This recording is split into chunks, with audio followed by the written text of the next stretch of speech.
And it's not a one-way street. I think a lot of people think mentorship as one way that, oh, if I am a mentor, I'm going to just give. That's not true. When you work with young people, they become your partners very quickly. They are willing to collaborate and help you do things that you always wanted to do. There are so many new possibilities that opens up when you work with young people.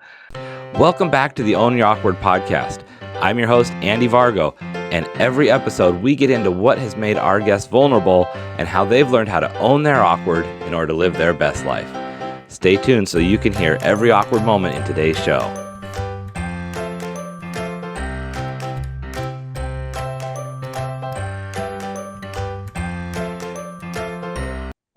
Hey friends, welcome back to another Own Your Awkward podcast. We have an amazing guy here, local in Tacoma, but experienced from all around the world and bringing people together from all around the world, Syed Jamal. Syed, how are you today? It's a pleasure to have you here. Pleasure to be here, Andy. I'm very well. Thank you so much. I'm very excited. I've loved your podcast. I've been listening to all the guests from the community, and I can't wait to talk to you today. Oh, well, thank you so much. It's been a pleasure to get to know you. I think we met maybe a year or so ago, but just the last few months have actually had some chai or coffee at different times and had a chance to actually get to know each other better. And you never cease to amaze me, and I hope that our guests get to experience that part of you today. But I'm thrilled to be in Tacoma, and I'm so glad that I got to meet you and all the rest of the people in the city. I love Tacoma so much. I travel a lot, yes, but wherever I go, I want to come back to Tacoma. Well, that's a great place to start. So you have traveled a lot. You continue to travel. I know you were just sharing that you're planning to just keep your roots here a little bit longer or more, where you're not on the road as much the next couple of years. So what is it about Tacoma that you love so much? Well, I think it's a combination of few things. Andy, and I think, I was talking to one of my friends in India, and I was telling him how important it is to move away from where you are, to appreciate it. And it sounds so simple, yet it's something that most people are not able to do. Most people are, they're tied to one place because of work or young children or older parents or whatever reason. They're not really able to go out. And I think I feel privileged that I go out a lot, all over the world, but certainly within the US. Um, and one thing that I find amazing about Tacoma is the combination of many things that come together, which is really rare. We have this amazing natural beauty. We have a very artistic community. We have a real good combination of urban and not so urban.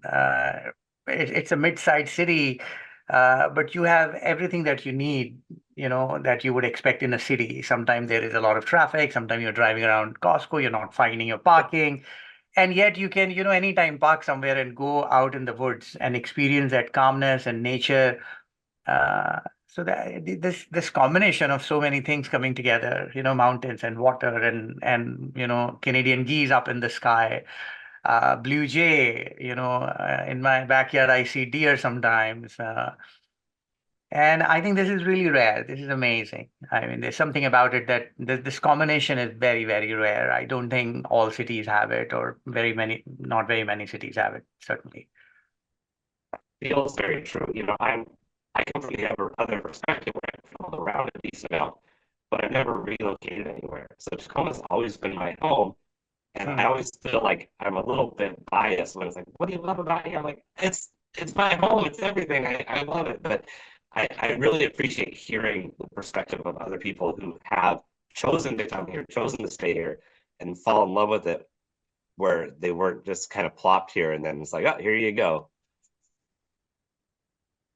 Yeah, and I think it might sound sort of contradictory, ironic that sometimes in order to appreciate what you have to move away from it.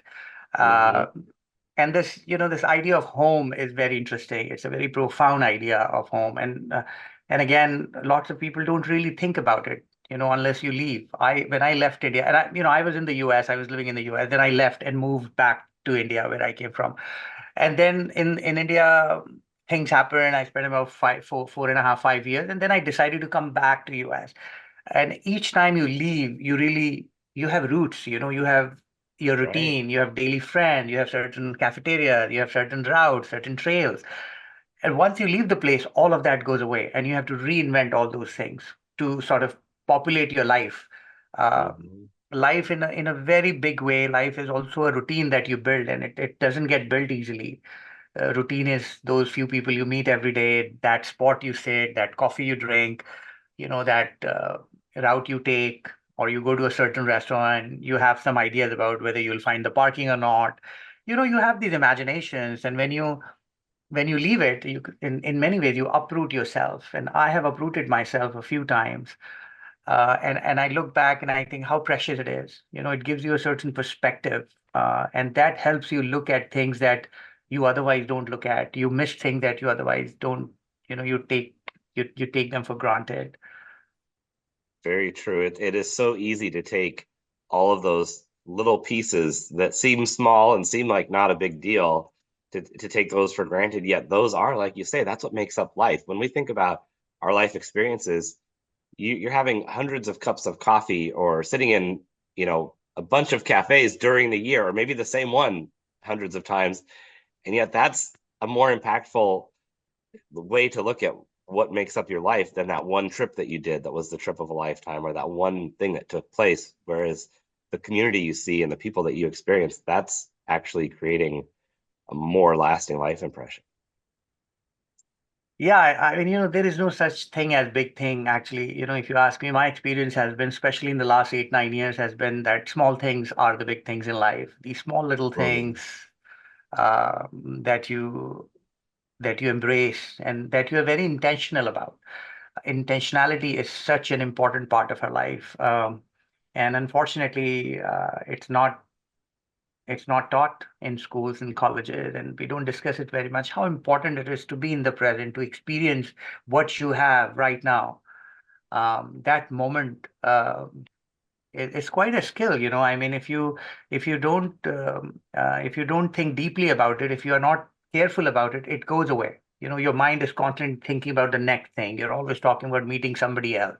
You're always thinking about the next thing you want to do.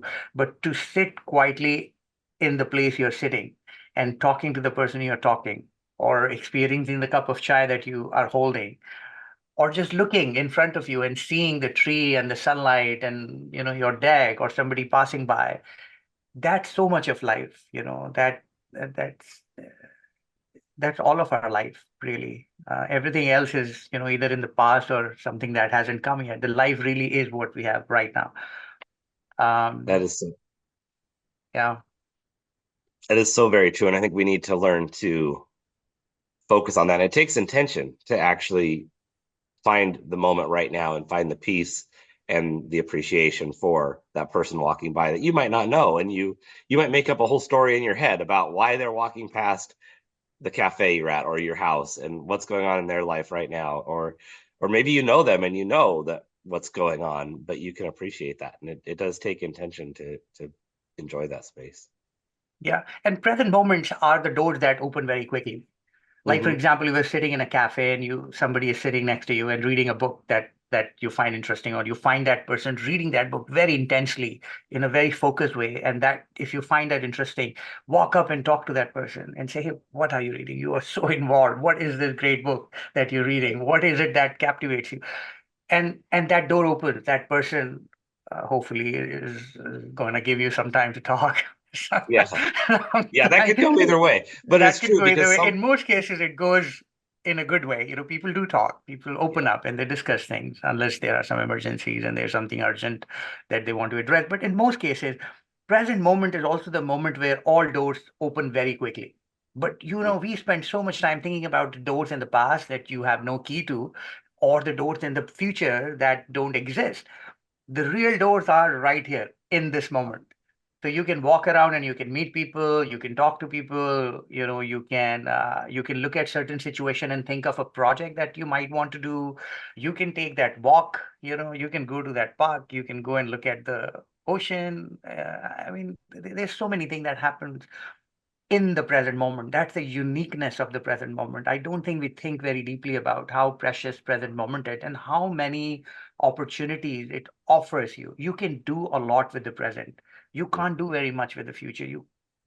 can't do very much with the past. You can reflect on it, you can plan the future, you can reflect on the past, but really the action part of it, uh, I'm a, I really love, and one of the things I love about you is that you are such a doer. Whenever you and I have met, you're always in the middle of doing something, or you're planning something. And whatever we are planning, whatever you are talking about, I see that happening in the next few days or next few weeks. And that's something I love about you, and something that I also love about the community in Tacoma. Most people I know in Tacoma are really sort of doers.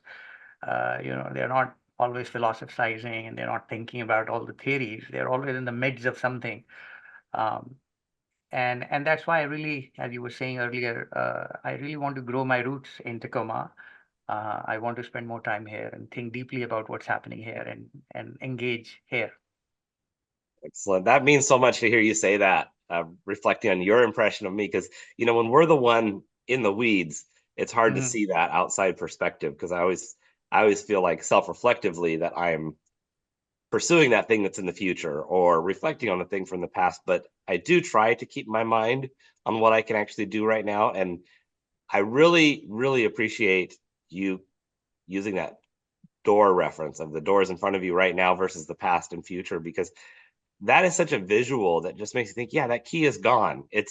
That door is locked. We're no longer going to reopen it. We can learn from it. We can, like you said, we can reflect on it, but we can't take action on it anymore. And I haven't heard it phrased quite like that. And that's just such an instant visual that I think is super helpful. Yeah, So it's just I guess I'm just growing old. you're getting I just want to wise in your slow old down, age. you often hear people saying, "Yeah, I'm growing old," and what is it, midlife crisis, and all kind of expressions. And I think all of these things are so fundamental to living a meaningful life. And it Mhm. occurred to me all the time in the last few months is, why has this not happened to me earlier? Why have I not thought about this earlier? Why was I not intentional earlier? Why was I always in the midst of, doing so many things, thinking about so many things and planning so many things? Why was I not invested in the present? Uh, and when I say present, it means the place, it means the book, it means the people around you, the situation, the sunrise, the sunset, the afternoon, people walking around you, that older lady walking with two dogs, that young guy who is trying to learn skateboarding. These are the opportunities to go and engage and say, hey, when did you start learning this? Hey, where did you get these two big dogs? Right. Where did they come from? And do you come for a walk every day? And here is this 85-year-old fragile lady with two really big dogs. And I thought, that's a story right there, that doesn't seem normal. And indeed, there was a story there. She came up with this amazing story about herself where she got this dog. Or that, that about in his 20s, he was trying to learn skateboarding all by himself, falling, getting up, falling, getting up. Uh, and just to be able to go and say, hey, what's going on? Why are you learning all by yourself? And, there's a story there. That teenager had Right. a story to tell. And you could have very easily missed all these stories. Yeah. If you're not in the present, if you're not observing. It's too Yeah. easy to just let them walk by you or skateboard past you and never know. Yeah. Yeah. Yeah. Well, Syed, we need to get into your awkward, because that's what I like to put everybody on the spot about.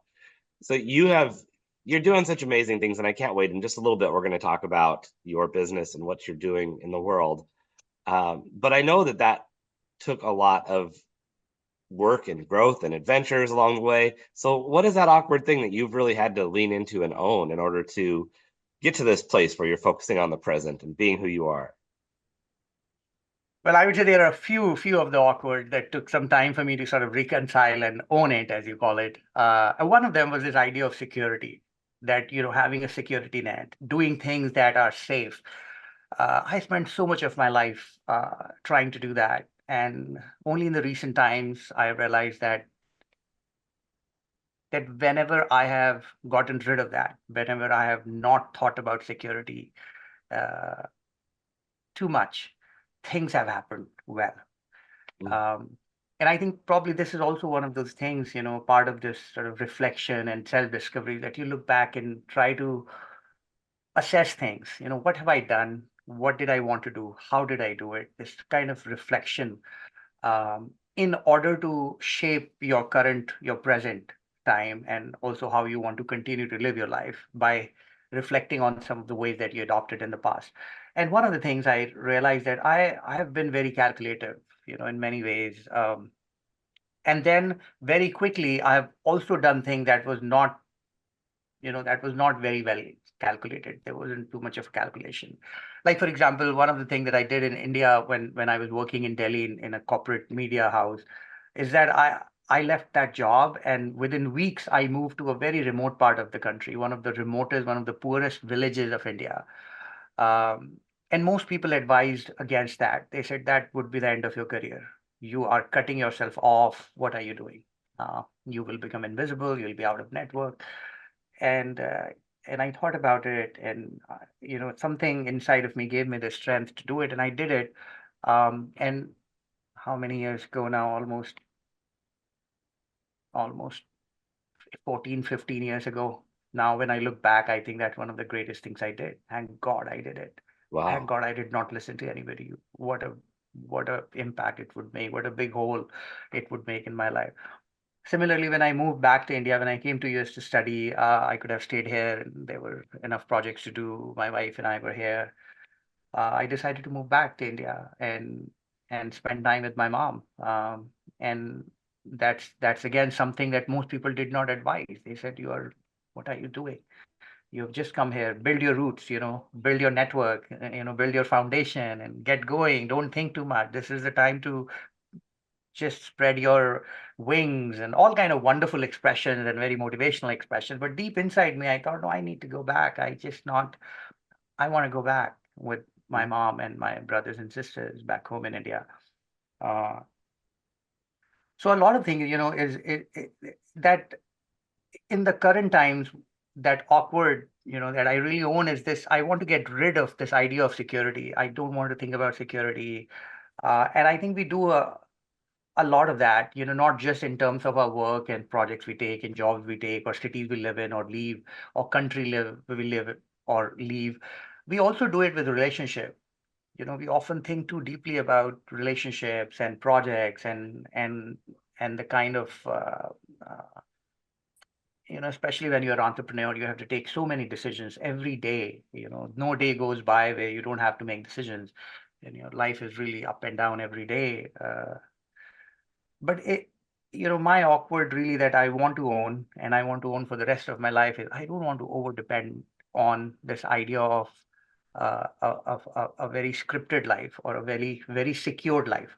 I am beginning to realize that there is so much life in uncertainty that when you do things as it comes and when you cross bridges when they come, and not to say that you shouldn't plan, not to say that you don't think about your foundation and your mindset and habits and routine. Those things are the foundations of happy, successful life. You have to get those in place, have a routine, have good habits, read, listen, and so on.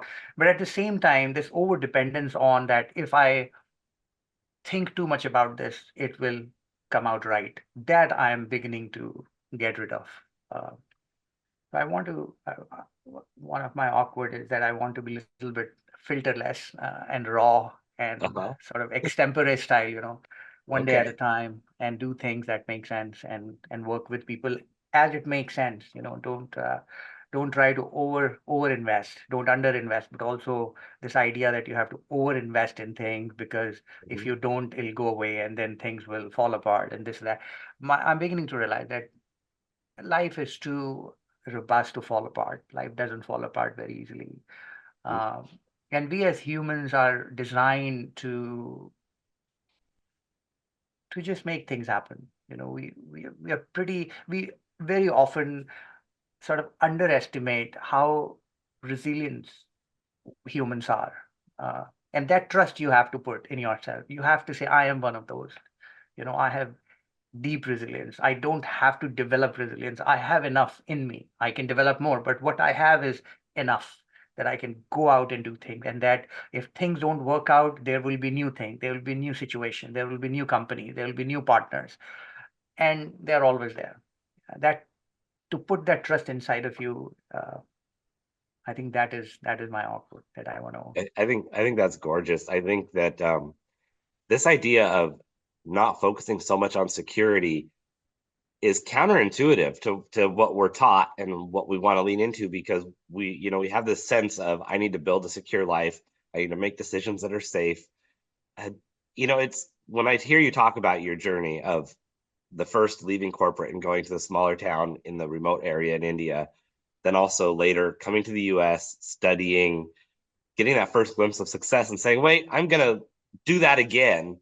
And, when you look back, you can see the design of it. But when you took that first move and you first left that corporate space in India, were you thinking, no, I'm going to own my awkward, I'm going to do this thing? Or was there an intuitive nudge that just pushed you there? Or what was it that had you feeling okay to push back against everybody that was giving you this advice not to do it?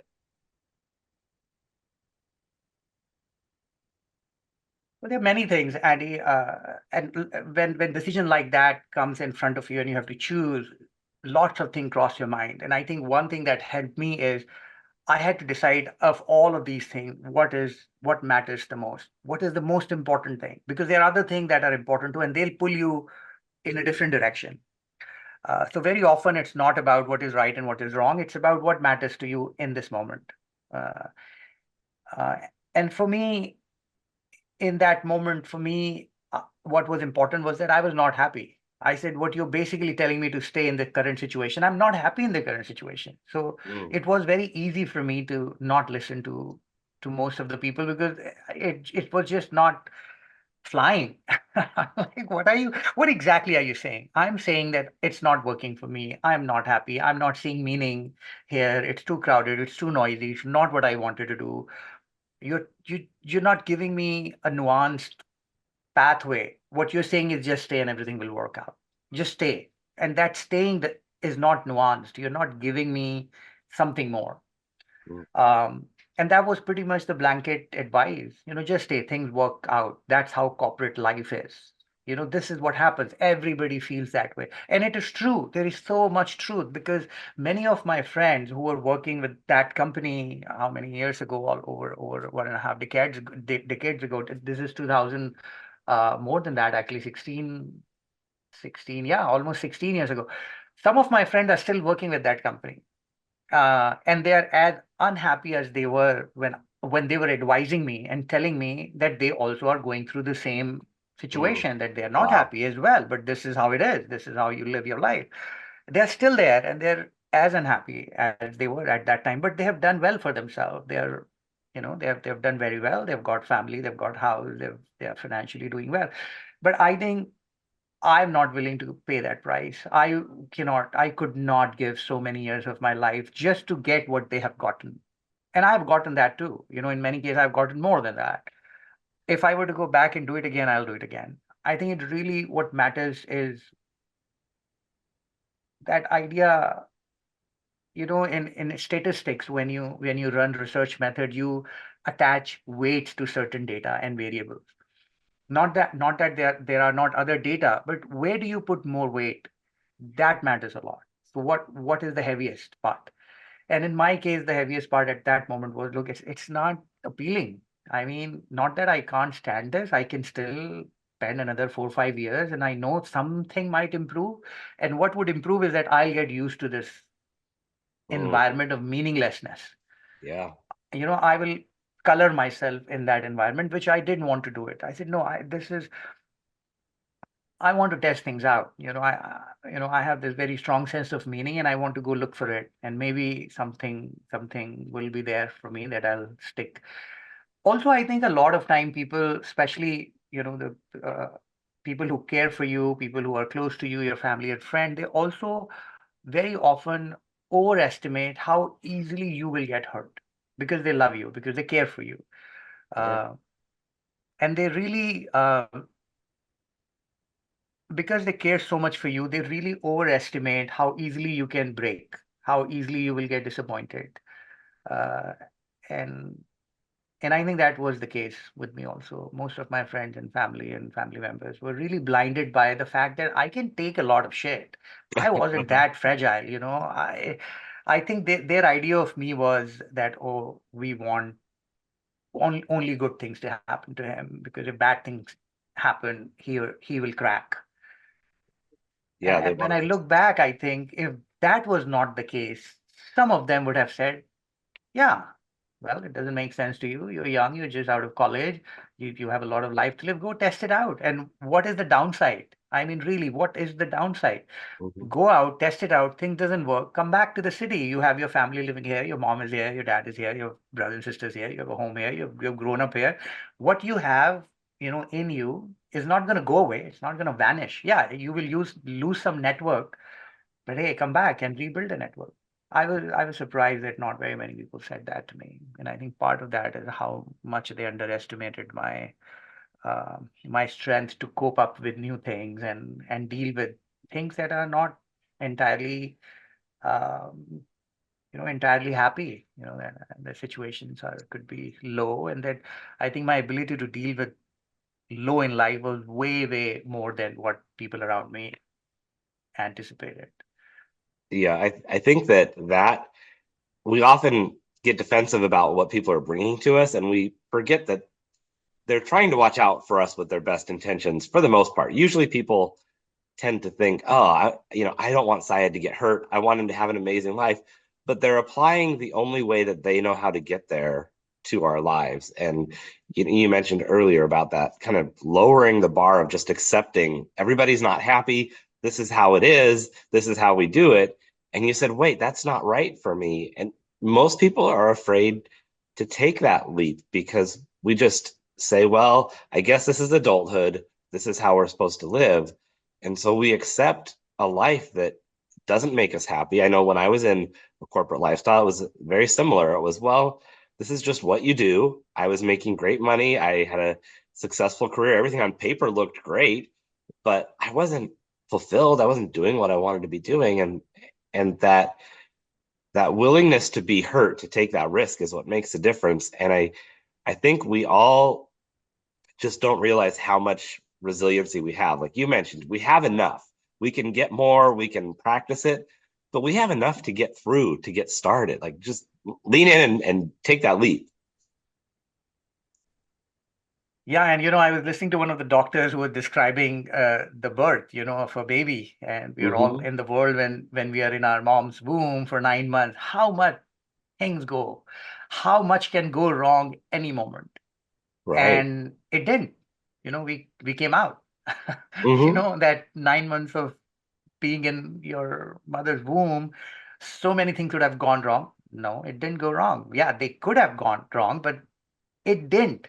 You survived, you came out, and Mm-hmm. you survived the external environment. And that whole sort of, that nature nurture thing,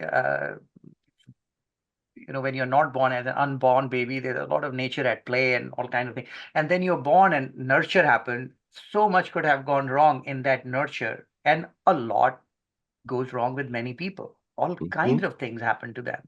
My goodness. I mean, all kind of diseases, accidents, assault, whatnot. I mean, think about it. Of all the hundreds and thousands of possibilities, nothing happened. That's how Right. I was thinking. Nothing happened to me. I mean, yeah, there were all these possibilities, but I somehow, my life, managed to navigate all of that. And I'm still standing tall. There's no Yep. problem. I have Yep. all of these wonderful um, mental, physical, social, emotional capabilities. And that gave me a lot of strength. And I think we often don't think of all the bad thing that could have happened to us, that has happened to other people, but not to us. Mm-hmm. So not to discount the possibilities, but accepting and embracing the reality of us, being able to navigate so many things. We tend to remember things like, these small periods of, for example, bad days. I left a job, I couldn't find a job, or I took a debt and it was so hard to repay. These are really, if you think about it, these are really small sprints that we beat, but really all of the things that we don't think of are all these other possibilities that could have happened to us. We could Mm-hmm. have lost a limb, we could have lost an arm, we could have lost an eye. I mean, there are all kind. Any day, any time, there could have been an accident. How many times I often think of this whenever I fly out, it's impossible for me to not board a plane and not think of a plane crash where everybody died. Right. And it's impossible for me to not land at the airport and think, wow, I made it. Hmm. Same plane, same ticket, people like me doing their job. Many of them didn't make it. I made it.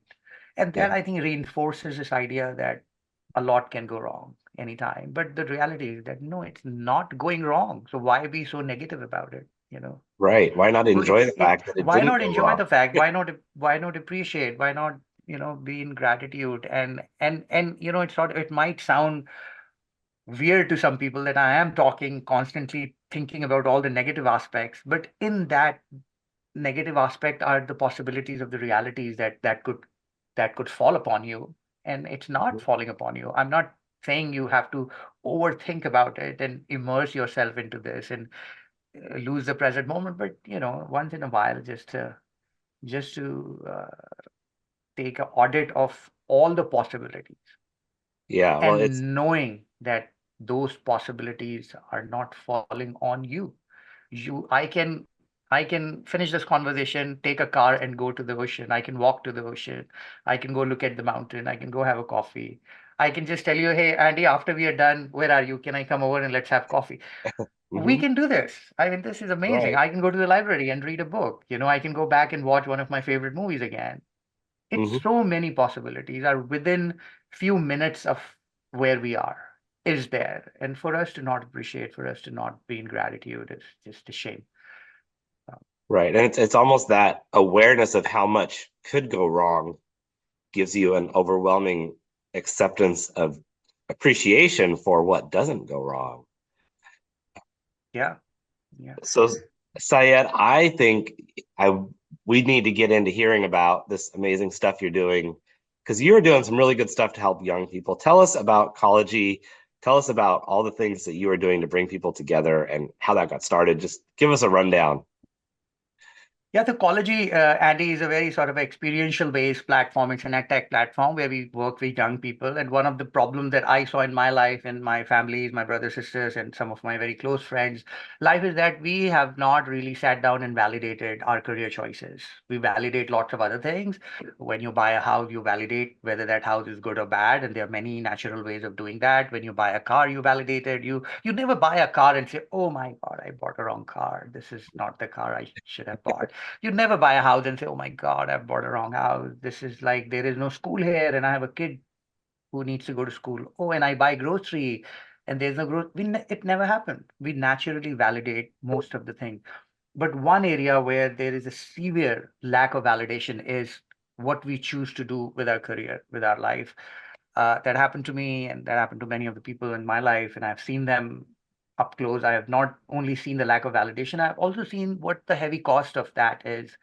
um, it affects relationship, it affects health, it affects finances. All kind of things happen when you're not in the right place where you belong. If you're doing work that you're not really, you don't have to be in love with it, but it should not be something that doesn't give you meaning. Hmm. If you're doing something that makes it has no meaning for you, you're doing this meaningless for you, it has an impact. It really does make an impact on everybody, and we humans are designed to pursue meaning. It's very important for us to pursue meaning. Yeah. um, a lot of us are very conscious about it, a lot of us are a little bit unconscious, or we don't think deeply about it. But if you're not pursuing meaning, if you're not pursuing things um, that has our belief in it. And it could be, I mean, for example, if you're working for Apple and you really do believe that the products are great, people love it, it's a great gift to give to somebody, that's enough. That's a meaningful thing to do. You don't have to think of it as the most valuable company in the world, the most precious stock in the world, and so. But you could just say, look, I work for a company and it builds product, and if you give that product as a gift to somebody, that someone will open up the wrap and say, "Oh my God, this is Hmm. beautiful." They're very Right. unlikely to say, "What is this crappy thing? I don't need that. I have more." Even if they Hmm. have, they will still like it. That's enough. That keeps you going, as opposed to, for example, working in a bank and just not feeling for it. You know. Hmm. Uh, So I think we attach meaning to work, and it's important that we are able to attach some meaning to our work that we do. And more young people, unfortunately, are entering workplaces for reasons that are detached from meaning and belief and meaningful pursuit. They're going there because their uncle and aunties are telling them to do, or it's the next shiny thing to pursue, or it's one of those fancy colleges or highly ranked university, and so on and so forth. They are really um, in many ways, they are sort of outsourcing their thinking process. They are Hmm. not dirtying their hands. And that's where ecology comes. We want young people to dirty their hands, to come close to these different kinds of possibilities that they have in their career. Whatever they want to do, they should go and take a piece of it, experience it, and then take a decision whether it's going to work for them or not. And constantly live in constantly live with the possibility that they might change their mind. Mm. So, for example, there's a fascinating book by David Epstein called Range that talks about how early specialization is a bad idea and late specialization is a good idea. Adam Grant talks about it in the idea of original. How have some of the greatest people who have lived on earth have come up with their ideas that have impacted our life in a big way, the original ideas, inventions, Shakespeare's writing sonnet, um, all of these wonderful things that are created, whether it's literature or science or math or whatever it is. How have they come up with this idea? And one of the things that Adam Grant talks about, which I think David Epstein also mentions in a different language, is that you have to dirty your hand. You have to really just Right. do things. Just keep doing it because it has your interest, because you want to do it, because you want to spend some more time on it, irrespective of what the outcome is. So, for example, if you look at the earlier work of Shakespeare, it was really shitty work. It never got published. It never saw the day of the light. Macbeth and sonnets and all of that, that came much later. Mhm. That was some of the great. And if you look at all of the work, it's often the minority. The greatest work is often the minority of the total work done by those people. But it was almost impossible for them to produce that great quality of work without dirtying their hands and producing all of the other crappy work. Of Yeah. course, you don't have to see your work, and you don't have to put labels on them. What you have to do is to just play enough. And that's what Ecology wants to do. Ecology wants to introduce this idea of playfulness in career so that they can validate. Yeah. Uh, So how does one validate a career, especially if you haven't gone down the track yet? Like I think I've mm, seen, tests where people can help decide how fulfilled they are in their job in midlife. And then you go, oh man, I did all the wrong things. I'm in the wrong place. Now I'm too far down the tracks, or now maybe I have some savings I can shift. But how do you do that with youth who have not had that first job yet or who haven't gone to school? mm. Yeah, no, there are many ways of doing it, Andy. I mean, some of the very well-known methods are do internship, uh, read, watch documentaries, spend time with people. The way we do it at college is through project-based learning. So for example, we go to young people and say, "What do you like? What is it that you like?" And they're uh, their n number, in data, you have the big set, that n set. It's very Yeah. small. They say, look, you are a high school kid. All you have done in your life is you have taken some courses, you've gone to one school, probably two schools. You've lived in pretty much one or two neighborhoods. So you don't have a lot of exposure. First, start from there. Admit that your the experience world that you have is very small. So there's a lot more to be experienced. So don't, like David Epstein was saying in his book, early specialization is a bad idea. Don't try to specialize too early. Just acknowledge that there is a lot to experience. That things that you think you like may not be true. Maybe you Right. like this thing because that's all you have done. You have not Hmm. done majority of the thing. You have not traveled to majority of the places. You have not met majority of the people. You haven't gone to many workplaces. You haven't tested a lot of stuff. So your world is very small.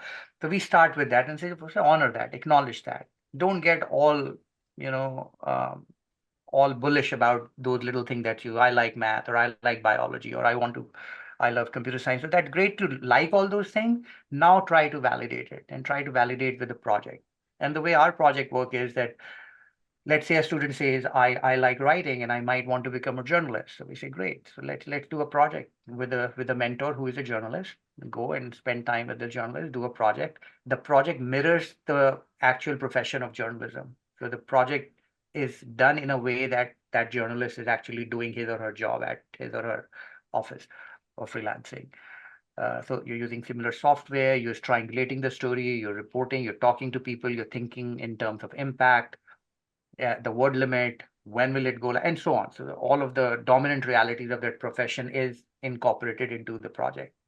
Um, and then see how it goes. I mean, the what happens is when you do something like this, what it does is it brings you closer to the profession. So now you know what a life of journalist is. And also because you are working with a practicing journalist, you will also see what the journalist does, what time do they get up, how busy are they? And they tell you that. Mentors are supposed to share this with you and say, look, I'm a journalist. One thing that really sucked in my job is this. I don't have privacy. My name is out there. Anybody can find me. And because people can find me, they can find my family. People say nasty things about me if they don't like my story. They say nasty things about my family. They say nasty things about my mom, my dad. They comment on my child's face. They do all kind of nasty things. This is one of the overheads of this particular profession, journalism. There is no privacy. Secondly, there is no vertical promotion. You never become a VP of journalism. You are a reporter today, you're going to retire 40 years later, you're still going to be a reporter. Right. You go and scout for a story and you do a story, file a story and see what the impact is. That's what you're going to be doing one day before you retire. So the Mhm. work doesn't really change, the craft changes. You build your network, you become more nuanced, all you sharpen the craft, but it really doesn't change your but if you have those aspirations, if you want to work in a big team, you want a corner office, you want a name on your all, then journalism is not for you. There are other professions who will offer you all of these perks that has meaning for you, and nothing wrong with that at all. There's nothing wrong, having Yeah. a corner office, having a name on. There's absolutely nothing wrong with that. Not to sort of belittle any aspiration. You're free. Just knowing that, I think a lot of mistake that young people are making is that they confuse one over the other. They Right. go into a career thinking that they will get this, and then they go, and after 10, 12 years, they realize it doesn't have it. But that they could have found out earlier. That those were the dominant realities of professions. And dominant realities of professions are very visible. And there are four or five things in every profession. If you get those four or five things right, you're not going to regret the profession. You will not go with ill-informed decision making. You will have a very informed decision about what you're getting yourself in, which means you will stick around. You will not regret. It will not impact your relationship. You will not be down most of the day because you're doing something that has no meaning. And Mhm. that's what we want to do. So really the most important part of college is to introduce the dominant reality of the profession to young people through project-based learning. And do young adults go through this when they're about to finish their master's degree or before they go to college? Where's the sweet spot for getting people into these internships? No, the sweet spot is when they are in high school. The Okay. ideal time for this is when they are in grade nine. That's a good time to start thinking, start reading, Hmm. going and spending time with people who are doing different profession, and also asking questions like, "Hey, what time do you?" The practical question: What worries you the most? What are some of the most difficult outcomes in your profession? And which outcomes are the most meaningful uh, for you? What do you not like about your work, and what percent of that work is that part which you don't like? And people say it. It's not rocket science. People say that. I'm an entrepreneur. Ask me what are the things I don't like about hunter. I'll tell you this is what I don't Hmm. like. What do you love about it? I'll tell you this is what I love. And if that sticks with you, then you can take a call whether this is for you or not. And I think it's just a matter of being aware that at a young age, whatever you like or whatever you dislike, it's too early in the day because that will change. Just knowing that, just that is almost 90% of informed decision making. Everything else falls in places. If you can just ground yourself to the fact that I like this, but I might change my mind. Because that's what data is telling us. One of the data that I was reading is that less than one third, about 30% of the people who graduate from college pursue career that has something to do with their major and minor in college. Vast majority Wow. of us go to college, graduate from college, which means we're smart enough. We're graduating. We're not dropping out, and we're graduating in 4 years. We're not graduating in 5 years, 6 years, which is now a norm, here in the US. So these are the smarter lot of people who are going to college and finishing college on time and doing well, and they are entering workplaces that has almost nothing to do with what they studied in college, Wow. So which they're is the figuring it problem. out before they start their career, but after they've already invested in Yeah, which college. is exactly opposite, which is so weird. It doesn't happen in any other aspect of life where decision making is involved. You never buy a car and figure out, oh my God, what have I Yeah. done? You decide beforehand, all these, especially the ones that are big ticket decisions. And career decision is not just big ticket financially, it also a big ticket in terms of other um, um, values and how your life gets impacted, emotional, physical, mental, financial, of course. But if you're not happy with your work, it is very unlikely that you'll keep people around you happy. It is very unlikely for you to have a sense of humor. It's very unlikely that you will laugh with a full Right. laughter. Your full laughter will never come out, and that's the power of work. And unfortunately, the decision making in the career decision um, is really bad. Not that we are very good as humans. We have made all kind of bad. We have gone to war. We have done all kind. We have ruined our water. We have ruined our air. We are dropping bombs on each other, whatnot. But there, at least in those areas, there is enough system in place, and we're using that system. Hmm. Unfortunately, in certain areas, even after using, we're making mistakes.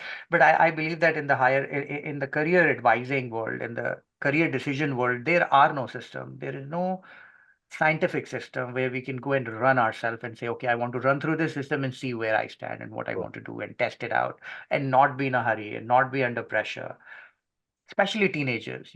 That's a uh, very interesting age. Your hormones are raging, you're socially very conscious, you're just sort of, becoming an adult.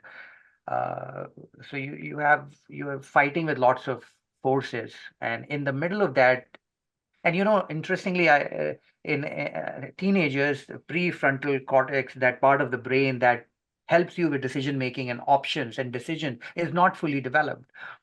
Teenagers' mind is about 80% developed. So Wow. they're supposed to take decision.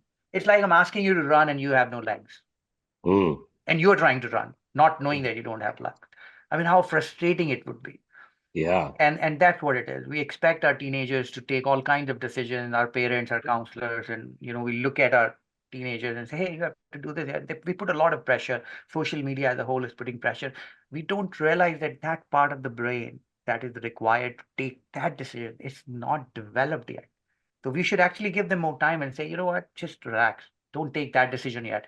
We are not good at that. We're really bad at that. Our society in general, and I'm talking not just US. I work with students in about 18, 19 countries, and I see it everywhere of all kinds of school, private school, public school, homeschool, parents, counselors. Mhm. There's this hurry, I think we don't borrow a lot from science, unfortunately. Yeah. So what happens to the kid who takes the journalism internship, practices, and then says, man, journalism isn't for me. Are they just done and on their own then, or then what do they do? No, then they repeat. So that's a good validation. That's a great question, by the way, Andy. So validation happens in two ways: positive and negative. Positive validation is this is exactly what I wanted and it's working for me. I'll continue. Or negative, I have validated it's not for me. Then you go back and test something else out. It is so much better than going to college, graduating, and so it's not clinical. I'm not saying that by doing one project on journalism with one journalist in one part of the world in one city, you're going to know all of the experiences of a veteran journalist who has spent 10 years. That's not going to happen. But as I said, the dominant realities of profession will get introduced very quickly. All professions have dominant realities, and high school kid is grown up enough, and it requires some level of thinking, and that's what the mentors help, and our system helps them with resources and um, meetings and reflection on the project and so on. But if they don't like something and they are certain that they don't like it, and they it doesn't align, they don't align. Now, what are the things that would tell them? Like, for example, if they're very particular about privacy, like, look, I don't want everybody to know about me, then journalism is not the place to go. You don't have to ask anybody. It's pretty, you will know it on day one. If you Right. don't like to work alone, don't be a video editor. Hmm. Video editors work all by themselves. They sit on one place, they sit with the software and their computer and they edit over and over and over. They don't have editorial rights. If you want that kind of decision making in how you are shaping your product, don't become video editor. They follow instructions. Right. Now, is the goal to get every kid to college? No, the goal is to let everybody know whether college is for them or not. And only those who find that college has meaning for them and that they're likely to succeed in college should go to college. There are many options. College is not the only way to educate ourselves. There are much, there are many more ways which are much cheaper. You can go boot camp, you can do gap year, you can do apprenticeship. There are many ways of succeeding in life as long as you're able to validate. And that's where validation becomes important. There are certain, if you validate that you want to become a lawyer, it makes sense to go to college. If you want to be a doctor, go to college.